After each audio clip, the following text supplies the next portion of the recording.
Olá pessoal, estamos aqui no nosso estúdio do canal Energia no Brasil Indie Power 2025. Eu, você sabe, Maurício Godoy, subeditor do portal Canal Energia, e estamos agora com o diretor da EPE de Estudos Energéticos. Estudos Econômicos, Energéticos e Ambientais. É um nome bem bonito, né? Bonito e prolongado, né? Por isso que eu acabei te perguntando, né? Thiago Ivanovski, que é o diretor da EPE, está aqui com a gente, já acabou de participar de uma plenária aqui no Brasil Indie Power e também tem outra hoje à tarde, né?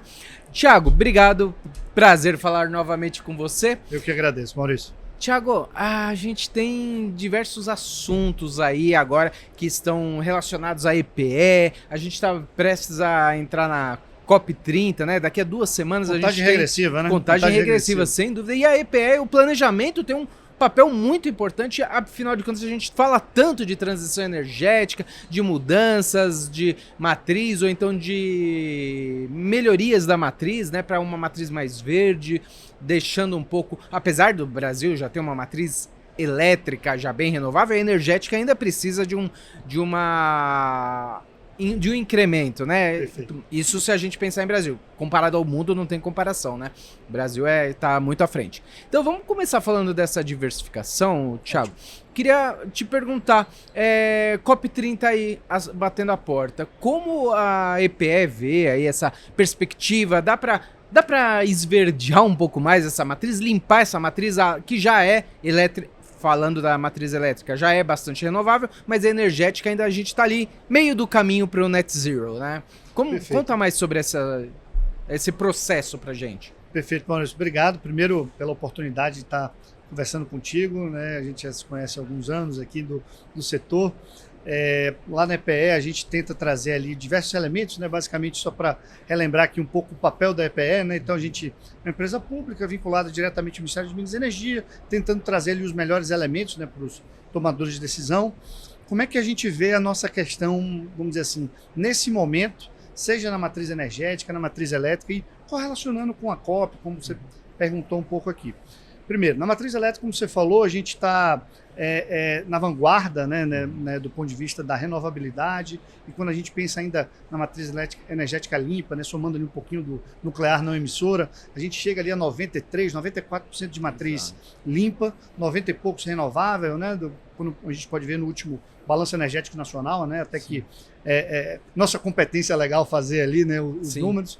E quando a gente vai para a matriz, comparando com o mundo, algo como 30%, né, então claro que existem exceções no mundo, alguns países que também estão muito bem colocados, mas o Brasil, quando você pensa uma economia grande, 210 milhões de habitantes, com um PIB muito importante, a gente está muito bem posicionado. Na matriz energética, como você bem falou, a gente traz ali um número muito próximo a 50%. Na realidade, o último bem é 50,0%. É um número até... Exato, exatamente. Né? Nossa, exatamente. Não foi atingir meta, tá? Foi um número que realmente foi calculado lá pelo... Depende muito da capacidade hídrica do país. Exatamente. Um ponto bem importante, né, nessa exatamente. Conta, né? E quando a gente pega, Maurício, o que é muito bacana de a gente avaliar? Os últimos 10 anos, né? A gente saiu algo como 40% para 50%. Onde é que se dá essa transformação? Não é muito da matriz elétrica, como você falou, que a gente sempre tem um histórico muito positivo, né, renovável na matriz elétrica, mas na matriz energética, o que vem aumentando muito é a presença, por exemplo, dos biocombustíveis no transporte. Seja pelo etanol, seja pelo incremento do etanol na gasolina ou aumento do veículo flex, seja, por exemplo, do incremento do biodiesel na mistura do diesel que leva a esse aumento. Que então, vem aumentando progressivamente ao longo do tempo. Se não me engano, 15% com base na última política do CNPE. Então, como é que a gente está posicionado na COP30, né? Primeiro, eu acho que a gente tem que ressaltar esses papéis do Brasil, seja na matriz energética, seja na matriz elétrica. O papel por que eu também falei dos biocombustíveis, né? O papel muito importante que tem o biocombustível no Brasil, né? Na COP30, eu não me lembro se é dia 14 ou dia 15 de novembro, mas é um dos 2 dias, a gente completa 50 anos do programa Proálcool, né? Que é uma marca é fenomenal, que acho que é importante a gente valorizar como Sem brasileiro, né? Sem dúvida. E esse papel do biocombustíveis, que a gente vê mais no futuro ainda. Vê essa possibilidade do uso para SAF, vê a possibilidade do uso dos combustíveis verdes, enfim, uma série de questões que, junto também com a matriz elétrica, que vem expandindo muito com renováveis, com segurança, claro, com gás natural, com biomassa e tal, mas a gente vê ainda um futuro ainda mais renovável. Então, seja verde, seja o baixo carbono, pegando sua palavra, o importante é isso, que a gente vem contribuindo com o mundo. O país está na vanguarda mundial da transformação energética, e a gente conta também com toda a sociedade, todos os players do setor, para sempre apoiar isso daí do Brasil. Uhum. E como que vocês, na EPE, veem a matriz energética? Vamos falar de energia elétrica. Né? Elétrica a gente já tem essa boa... Já estamos primeiro colocado. Exato, primeiro colocado, líder de muito distante do segundo, né? Exato. Como que vocês veem nesse...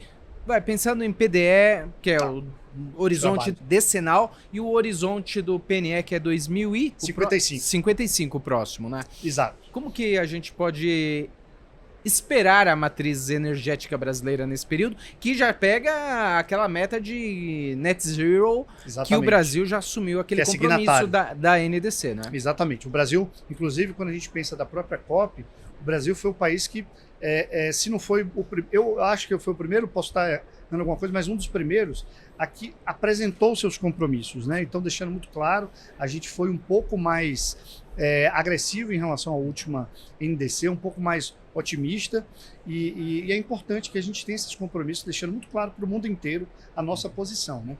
Mas como é que a gente vê, né, pegando ali sua pergunta em relação a PDE e PNE, como bem você colocou, são os principais instrumentos que a gente tem de uma maneira integrada, né, tentando trazer todos os elementos, seja nos biocombustíveis, como eu falei, na energia elétrica, no crescimento ali do ponto de vista econômico, nas análises socioambientais, enfim, de todos os energéticos que a gente tem, e como que isso funciona no Brasil. Estamos no meio do PDE 2035, né, 10 anos à frente, já tem alguns cadernos que as pessoas podem olhar no site da EPE, coloca lá EPE, PDE, que você cai lá. Pode ser deixa eu fazer a propaganda, né? Canal Energia, ainda. A gente sempre publica, vocês publicam, a gente já reproduz no Canal Energia. Fundamental, excelente, Maurício. E ali a gente já tem alguns cadernos publicados, por exemplo, tem um caderno de geração distribuída, que a gente vê um crescimento forte ainda da geração distribuída, ainda que com todas as questões das mudanças legais, mas a gente sim enxerga ali uma participação importante, seja, por exemplo, até uma provocação que a gente fez para a sociedade, para o mercado, com entradas de baterias atrás do medidor, que é algo que a bateria diminuindo de custo. Você tendo essa possibilidade de utilização de excedente de energia, algo bacana, né, importante, conversa, por exemplo, com a descentralização, com a descarbonização, enfim. Um outro ponto, alguns cadernos que a gente também já lançou, da parte de demanda de eletricidade, caderno de premissas econômicas do PDE, então convido que a gente possa ver lá. No de demanda de eletricidade, dá só uma palhinha aqui, a gente apresenta ali 3 cenários, um cenário referência, um inferior e um superior. No superior, a gente tentou trazer um elemento ali, especialmente das grandes cargas especiais, como data center, como hidrogênio e tal, né? Que você vê tem uma barrinha maior, um aumento, se não me engano, que a gente considera, né, ali algo como 13 GB médio nesse cenário superior. Claro que a gente não sabe, há uma incerteza do que pode acontecer. É muito grande, né? Exatamente. Mas a gente tenta trazer para a discussão da sociedade esses números, né? E quando a gente vai, enfim, a gente continua vendo ali do ponto de vista ainda de atendimento de eletricidade, biocombustíveis, muito renovável, uma expansão forte ali de renováveis, seja solar, seja eólica, com a complementação de geração firme, seja gás natural, seja biometano, seja biomassa, enfim. Quando a gente vai para o PNE, 30 anos à frente, então aí é um exercício muito de cenarização que a gente tenta fazer. E a gente já publicou o caderno de cenários, vem trabalhando fortemente para ter alguns novos materiais aí para o público. E o que a gente vê do ponto de vista prático? A matriz continua sendo muito importante, continua sendo muito renovável. Claro que existe também uma importância das fronteiras de exploração de petróleo e gás, né, com a própria questão da aprovação do licenciamento ambiental na margem equatorial, enfim. Então a gente continua se posicionando ainda como um player muito importante, mas a matriz ainda é muito renovável. Eu não tenho números aqui de cabeça, porque a gente continua rodando os diversos cenários, são diversos cenários, mas em grandes linhas. Continuamos muito renovável. A gente tem expansão fortíssima da eólica, da solar. A gente tem uma participação importante, por exemplo, do hidrogênio. A gente tem expansão da matriz nuclear. Por quê? Porque, basicamente, para atender o net zero, é uma geração que não tem emissões, então, e com firmeza, com segurança energética. Isso que eu ia te perguntar, mas vamos lá, continua, que é a próxima pergunta que eu vou te fazer. Ótimo. Um outro ponto que a gente acha que é importante colocar é que tem uma participação cada vez maior da eletricidade na indústria, na economia como um todo. Então, há um crescimento alto do ponto de vista de consumo de energia elétrica, que leva a algumas coisas assim, até você perceber, pô, será que vai ter toda essa mudança mesmo? Não sabemos.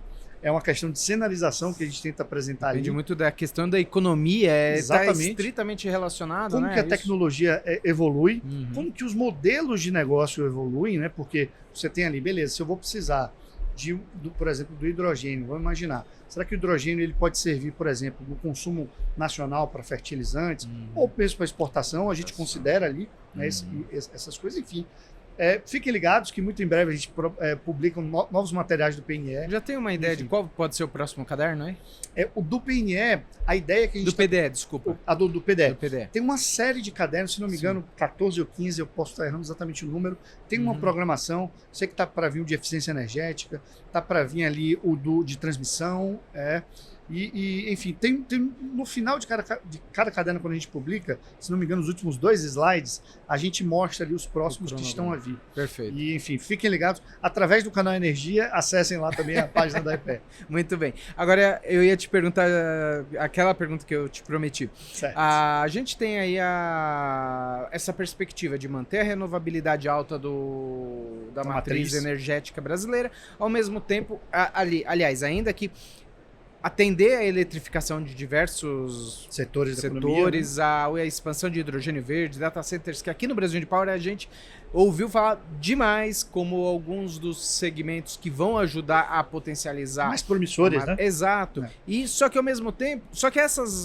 fala-se muito da eólica e da solar para atender isso, né? Até a Agência Internacional de Energia, a IRENA, também eles dizem muito sobre essa expansão das renováveis. Perfeito. Só que tem intermitência. Aí eu ia te perguntar sobre esse paradoxo. Como você aumenta o consumo, mantém a segurança diante dessa necessidade de energia firme para atender a demanda, mas diz que precisa ser verde, mas você precisa ter a segurança de fornecimento? Não, excelente pergunta e é sempre algo importante também até de a gente colocar para a sociedade como um todo, né? Como que a gente vê isso no planejamento, né? Basicamente é o que você comentou, né? A gente tem uma expansão forte, seja do PDE, seja do PNE, claro que tem diferenças ali, até do ponto de vista do que se considera, do ponto de vista de crescimento de PIB, a gente tem cenário do PNE, por exemplo, de crescimento mais alto, o que pode levar, por exemplo, a um PIB per capita muito maior, algo como 3, alto, né? Em termos de PIB anual, tal, enfim. A gente tem outros cenários com PIB menor também, mas em linhas gerais, como é que a gente vê? A expansão do ponto de vista do atendimento para a energia se dá por renováveis. Sim. É fato isso. Seja eólica, seja solar, seja biomassa, seja, enfim, novos modelos de negócio e novas tecnologias que estão por vir. Mas há necessidade de a gente ter a segurança eletroenergética do Brasil. Então, como é que se dá a segurança? A segurança pode se dar, por exemplo, por meio de gás natural flexível. A segurança pode se dar por meio de biodiesel ou de outros biocombustíveis, né, que inclusive estão aí previstos no próximo LRCAP, que a portaria né, entrou saiu. Biodiesel, né, que não Exatamente. Era previsto, né, apesar de terem tirado a biomassa, né, é uma pena, mas... Eu acho que são os debates que a gente tem que ter, né, com a sociedade, mas é importante isso, que é um combustível que a gente tem soberania aqui do ponto de vista prático, Sim. Tem tecnologia, enfim. Então, o gás, junto com os biocombustíveis, com o biometano, que está assim, sendo muito bem discutido em todo aspecto brasileiro, seja até no próprio plano integrado, né, que a EPE participa lá, enfim, é fundamental, né, para trazer esses elementos para a sociedade, a gente vê essa complementariedade, né?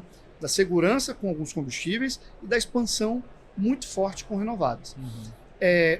E como é que isso vai se dar na prática, né? Porque tem sempre essa dúvida, né? Tudo com um pouco que você comentou, que vem sendo falado aqui. Isso também depende de como é que a gente vai crescer do ponto de vista de carga, né? Se a gente cresce, por exemplo, com hidrogênio de uma maneira que é um consumo um pouco estável, isso tem uma forma de atender, né? Se você tem possibilidades, por exemplo, de ter o data center mais flexível, isso também atende de uma outra forma, né?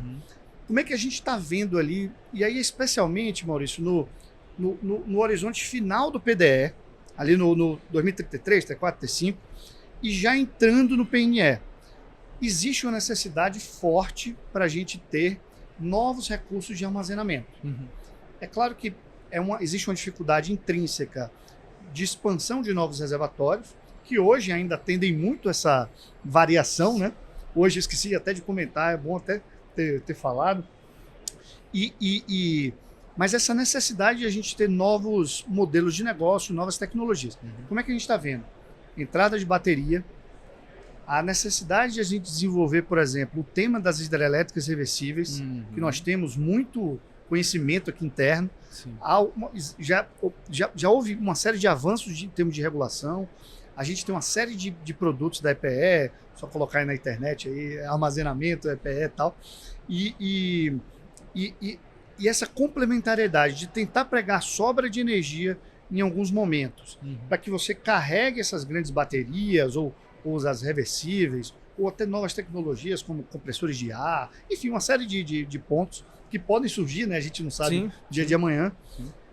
E daria um pitaco a mais, que é, por exemplo, essa participação possível também da nuclear, a depender do marco legal, a depender da tecnologia dos SMRs, né? Que a gente vem falando muito aí, o mundo né? inteiro, o mundo né? inteiro falando disso. Eu fiz até uma matéria, uma nota recente, que acho que são 260 SMRs já em desenvolvimento aí. Muito. A gente vê lá na Agência Internacional de Energia Atômica, né? A gente participa de alguns fóruns lá. É uma corrida muito, muito forte. E a gente não pode prescindir de nenhuma tecnologia, ainda mais porque somos a 6ª ou 7ª reserva de urânio no mundo, temos a tecnologia de enriquecimento, enfim. Mas é algo complementar, né, numa linha de base, uma geração que não emite gases de efeito estufa.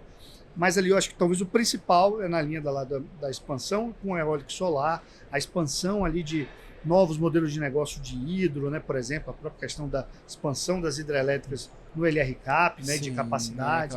Enfim, a gente tem muita oferta, muita possibilidade e a gente tem que valorizar aqui toda essa questão que envolve aí o planejamento energético e, enfim, todas as riquezas naturais do Brasil.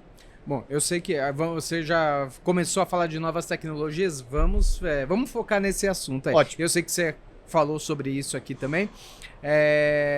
Você já citou armazenamento, reversíveis, são assuntos aí, SMRs.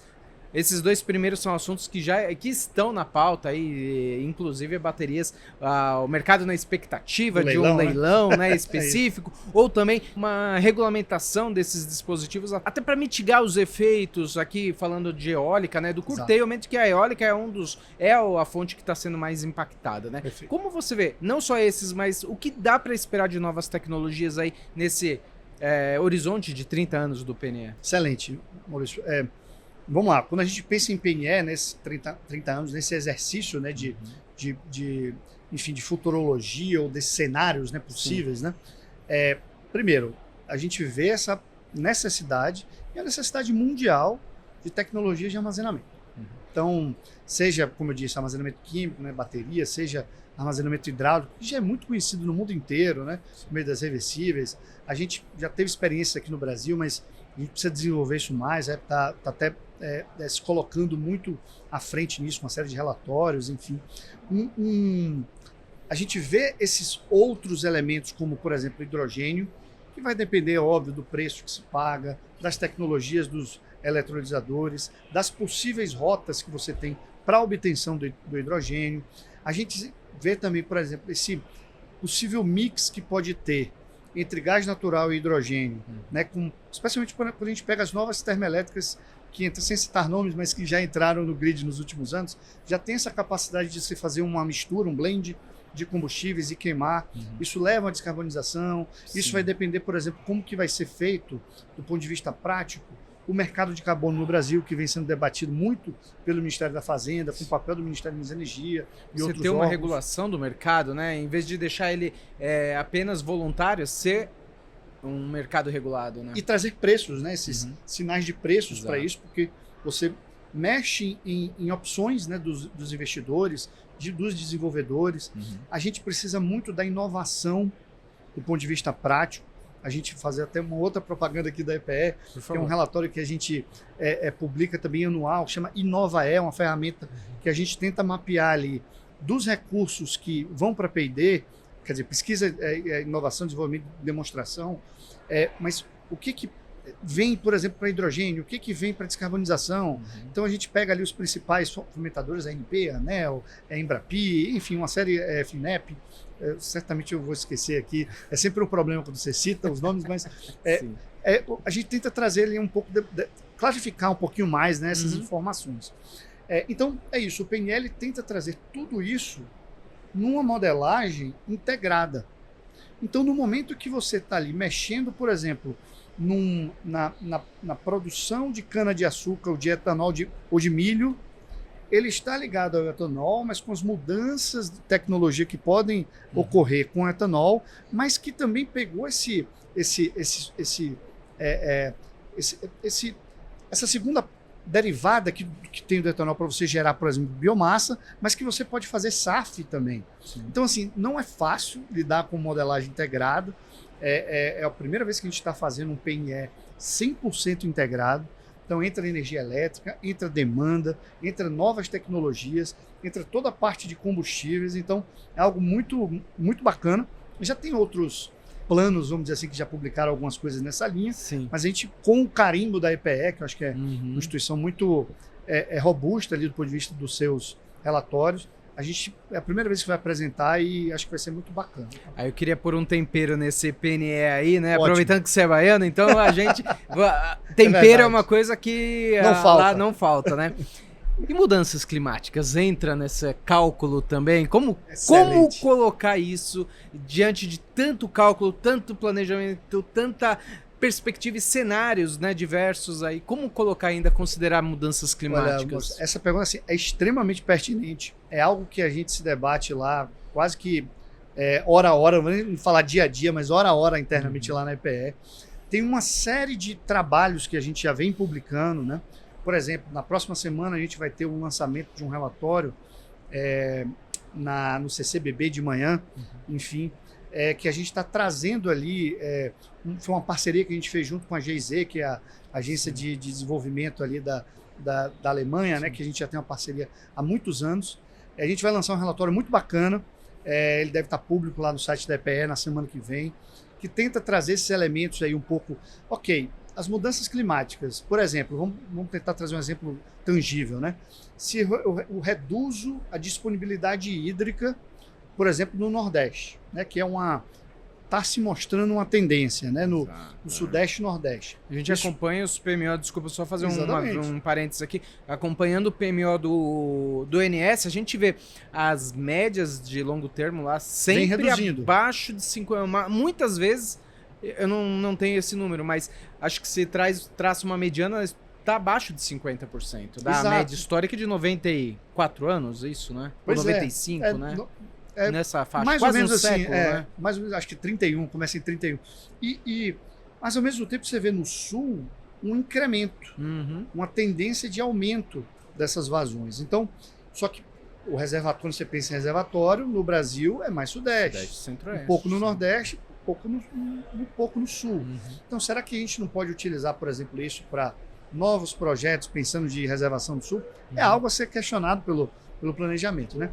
Quando a gente pensa, por exemplo, em mudanças climáticas e o que ele afeta, por exemplo, na questão dos ventos, né? Você teria mais possibilidades de ter rajadas maiores. E o que isso causa do ponto de vista prático? Uma necessidade de estrutura civil, por exemplo, nas torres de transmissão, nos próprios aerogeradores.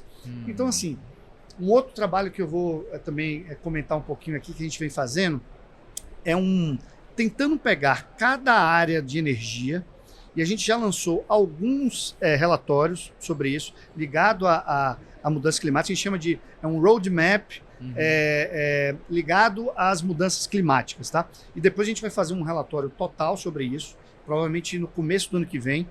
E a gente já lançou de hidro, que conta um pouquinho dessas questões que eu falei, já lançou de eólica, já lançou de solar, estamos finalizando de demanda e o de termoelétrica. Pode ser que já tenha publicado de demanda e eu esteja desatualizado, mas eu convido também ali, vai estar lá na notícia. Tá lá muito bacana, é algo muito interativo. A gente tentou fazer uns relatórios assim muito agradáveis para o leitor, não são aqueles relatórios extensos de 200 páginas, são coisas de 8, 10 páginas, que tentam mostrar os principais acontecimentos. E isso tem que estar no planejamento, seja do planejamento energético, mas seja no planejamento de cada empresa que está aqui no Brasil Wind Power, porque é fato, é algo que vem ocorrendo e a gente tem que levar isso muito a sério e é o que a gente tenta fazer lá na EPE. Obrigado pela pergunta. É um trabalho bem complexo, né? E ainda bem que não existe é a fácil. EPE. Existe a EPE, é um planejador aí de... Vai fazer quantos? 25 anos agora? Isso, agora a gente começou a gente fez 21 anos. 21 já anos, lançamos né? o selo EPE 20 mais, já para preparar aí para os próximos anos. E né? com certeza a gente conta com o apoio também de toda a sociedade para o planejamento energético, para os trabalhadores também da EPE, que acho que é muito importante. Enfim, depois de tudo isso que a gente falou, a certeza é que o Brasil continuará nessa... Lembrando o COP30, né? Daqui a 2 semanas. Verdade. O Brasil continuará renovável, mas precisa continuar esse planejamento para que transforme esse potencial realmente em diferencial competitivo para todo o país Sem a dúvida. economia. Essa é a última mensagem, eu acho, pegando o tema aqui da Brasil Wind Power, né? A gente está muito bem posicionado, né, no mundo, como eu comentei.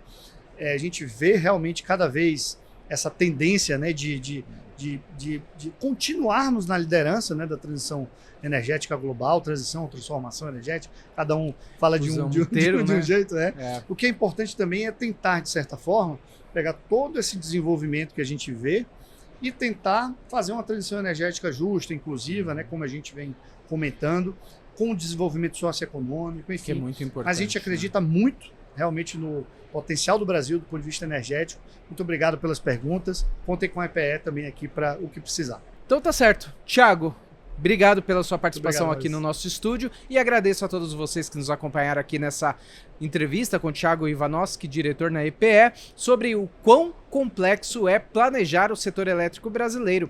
Fique ligado também para as próximas entrevistas aqui no nosso estúdio do canal Energia no Brasil Wind Power 2025. Até a próxima.